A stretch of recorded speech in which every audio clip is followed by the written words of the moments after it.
All right, today we are going to look at the blood group system. So, and our learning objective, we are going to describe the basis of blood typing, know the ABO system for the blood typing and their clinical significance. We are going to describe the incompatibilities in ABO system and know the different type of blood transfusion and their complications, which is transfusion reaction. And we're also going to describe the basis of blood typing and cross-matching test for a safe blood transfusion. So what is blood group system? So a blood group system is a system where you are being typed with or what kind of blood, what type of blood do you have.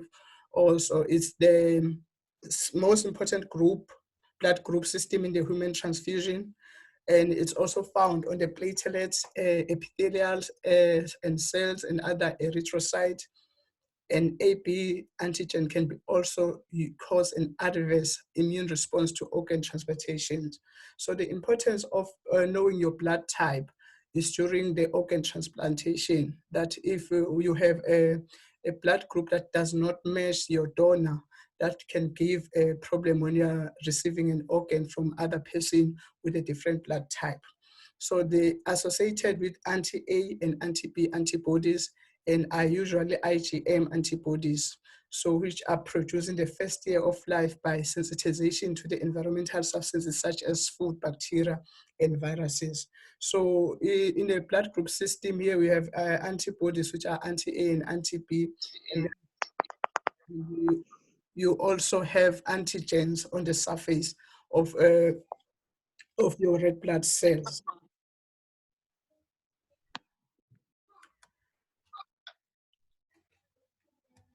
So the importance of ABO blood systems, they are very important, as I've mentioned, that their importance during organ transplantation and when you need to receive blood. For example, if you had a lot of hemorrhage where you lost too much blood, so you need to be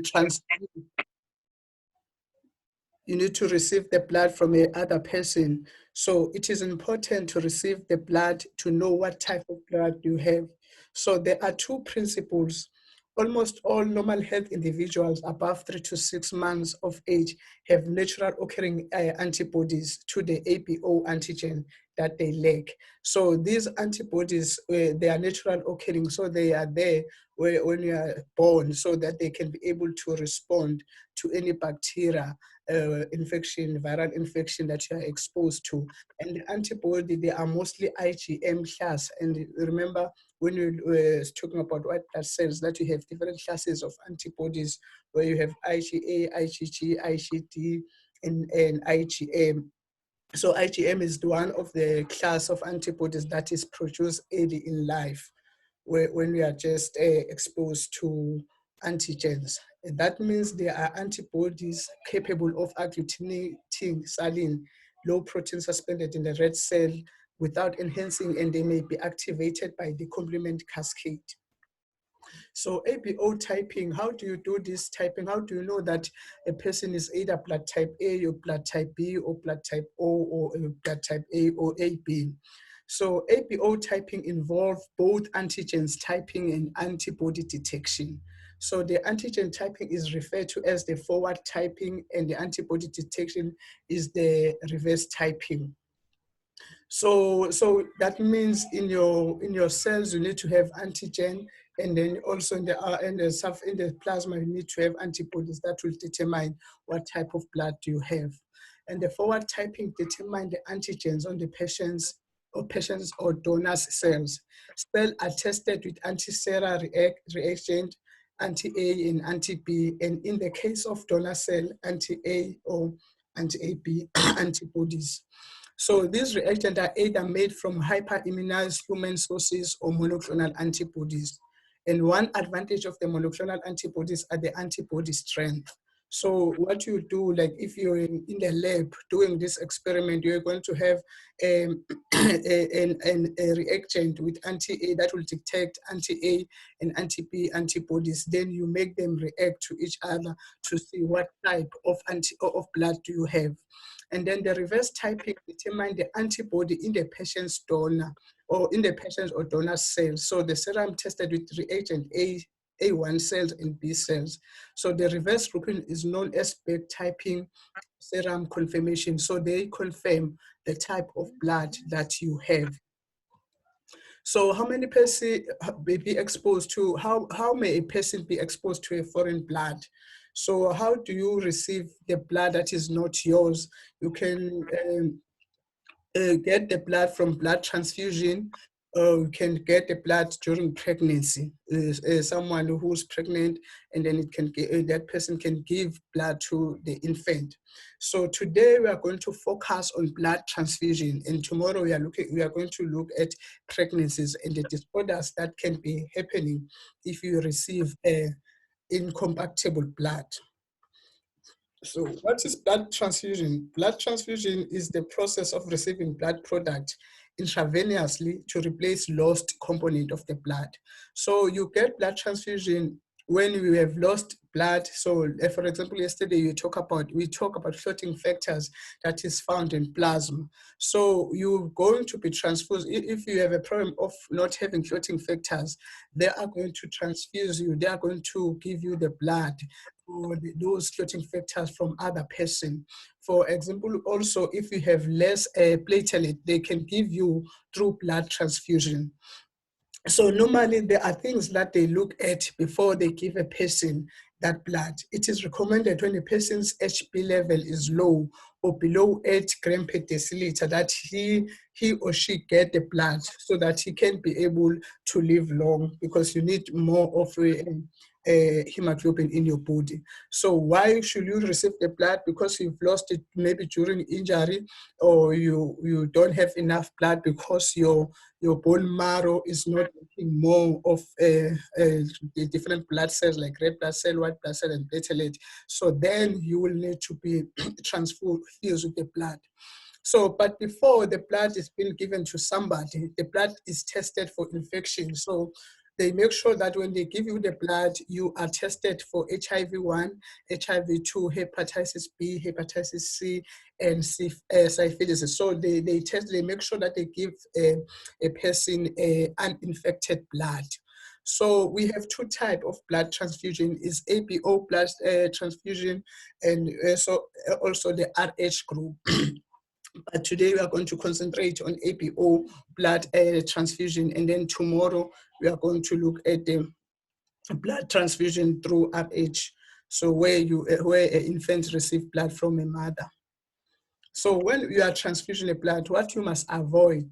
So what the things that you must be careful of when you are getting blood from somebody is the acute transfusion reaction or the problem associated with future pregnancy. But today we are going to look at this acute transfusion reaction. What you're supposed to avoid when you are receiving those blood.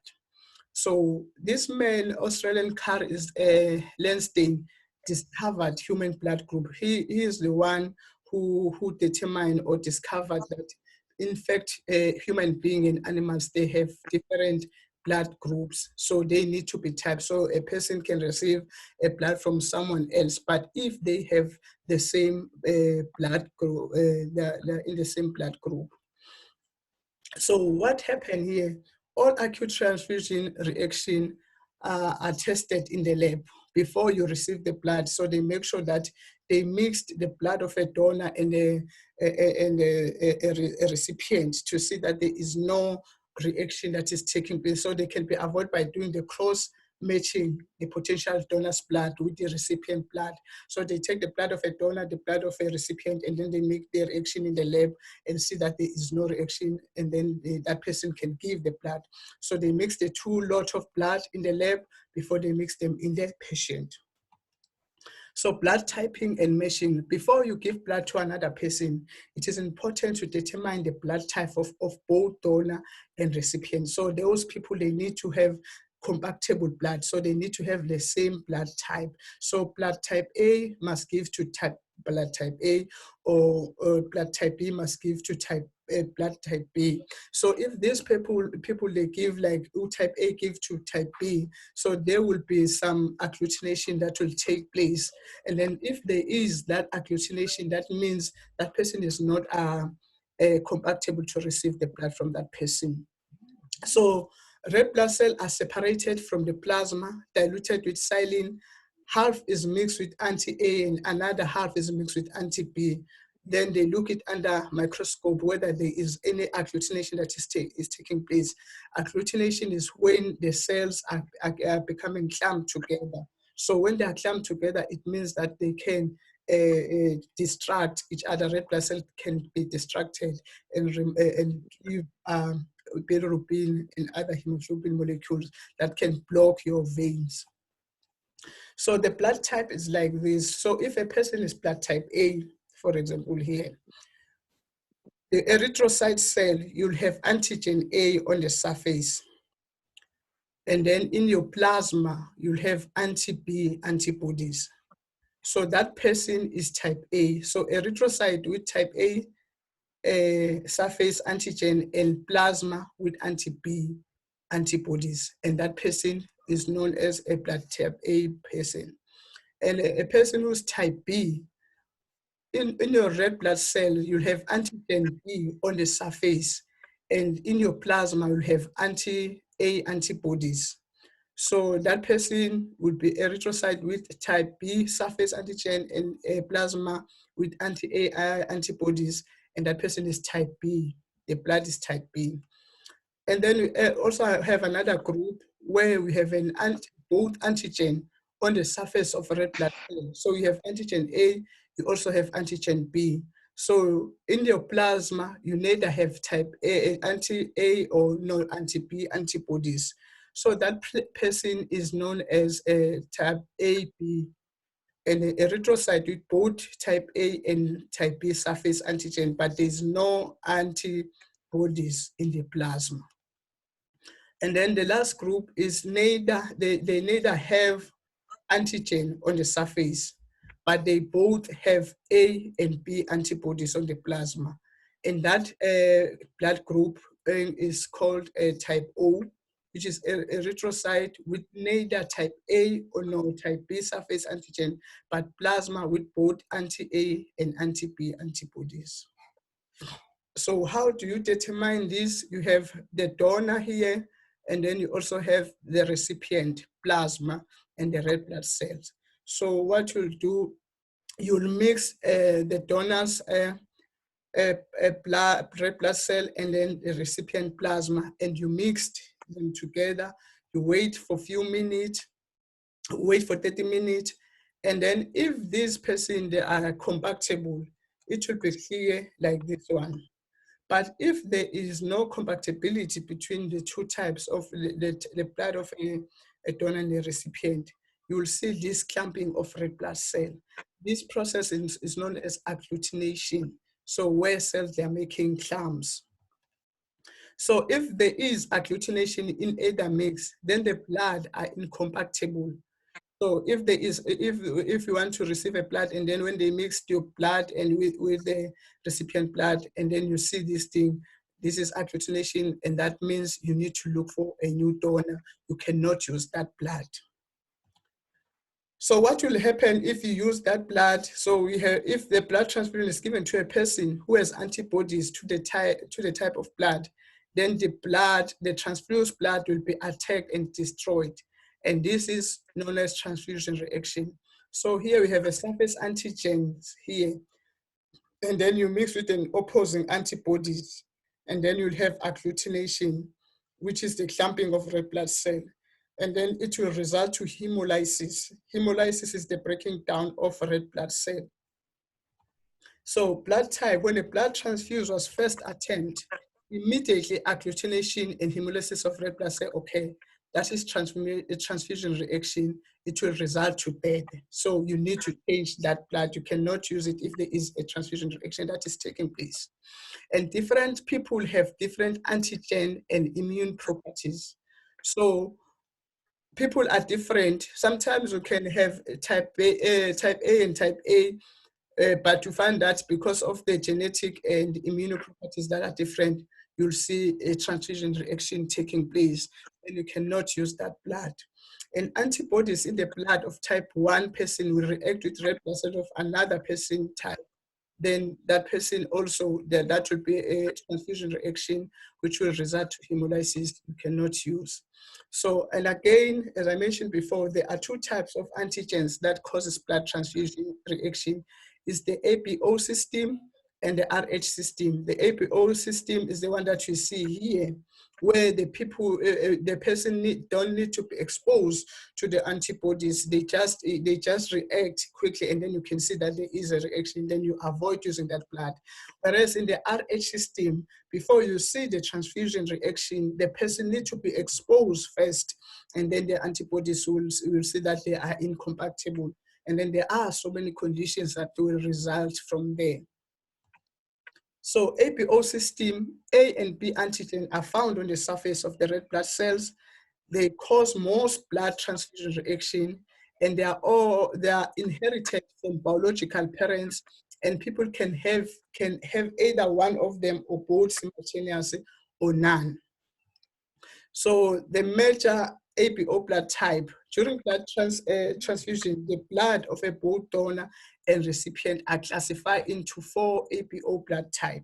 So you have type O, which has neither A nor B antibodies. Another name for antibody is agglutinogen. So during a blood typing or blood grouping system, the antibodies will normally hear them called agglutinogen, and it is functionless. So type A has only A agglutinogen, and type B has only B agglutinogens in their plasma. And type AB has both A and B agglutinogens. So blood product and blood typing. So we have blood type O, so which means you have antigen present on the erythrocyte, there is none. An antibody present in the serum, anti-A and anti-B. So blood type AB, you have antigen present in their erythrocyte, we have A and B, but you have no antibodies in their serum. That is type AB. And type B, you have antigen present in their erythrocyte, which is B, and then we have antibody present in the serum, which is anti-A in their serum, is their plasma without clotting factors. And then type A, we have antigen present on the erythrocyte surface A, and then we have antibody, which is anti-B on their plasma.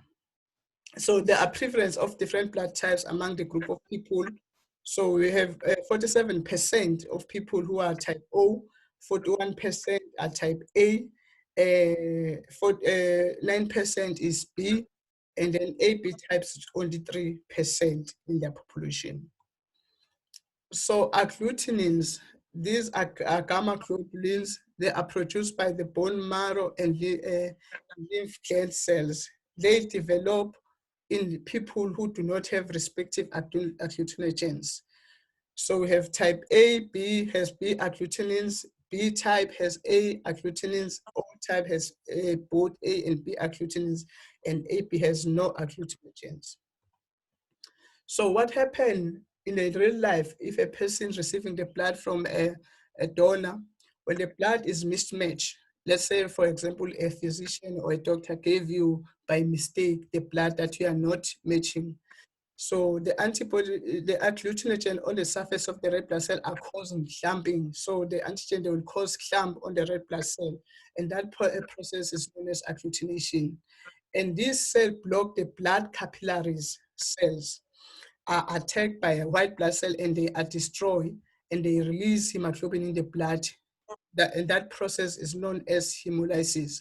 So if these cells, they clump together, the white blood cell, they will think they are foreign antigens in the system. So the white blood cell, they will attack them. So it will be the autoimmunity now, because the cells will kill the cells of each person here. So, which means you have red blood cells that are clumped together, and white blood cells think this is an antigen, and then they are trying to defend the system, and then they start to destroy the red blood cell. So that process is hemolysis. So hemolysis is the breaking down of red blood cell.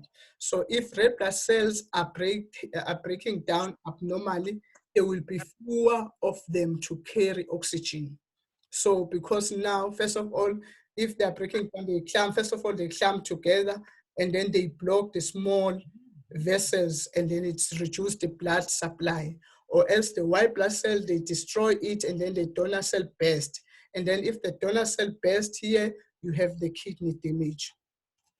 So transfusion reaction from the mismatched blood type, agglutination and delayed hemolysis of the donor red blood cell or immediate intravascular hemolysis, and the person may have jaundice.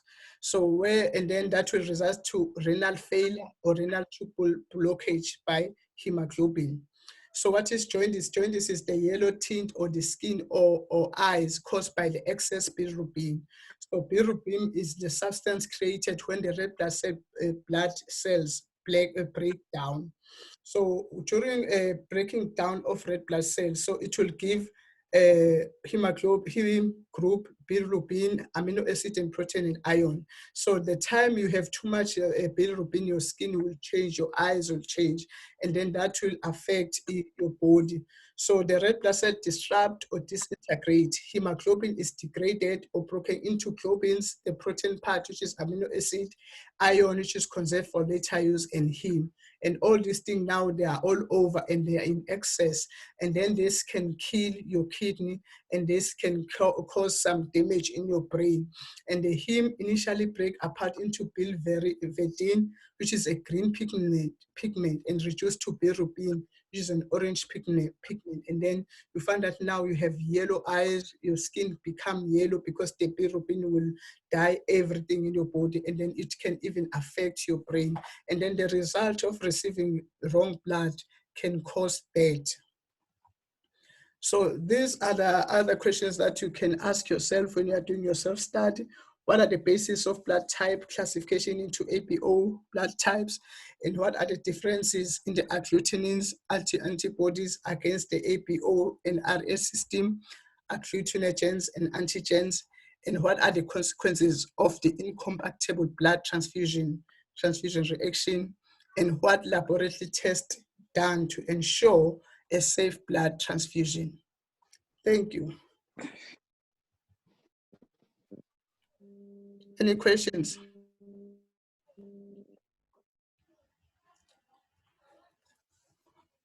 Questions?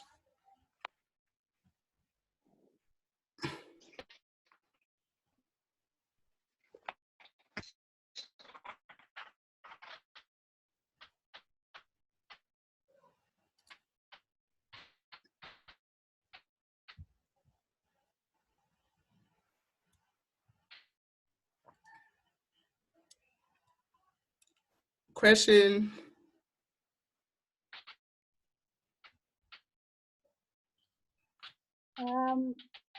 The meeting tomorrow, will it be at 9 o'clock again? Do you have any other time? Well, it depends on you. Yes, me, I'm fine with 9 o'clock. Then we can all do our works afterward. Okay, thank you. Questions again? Is everything clear with this blood typing?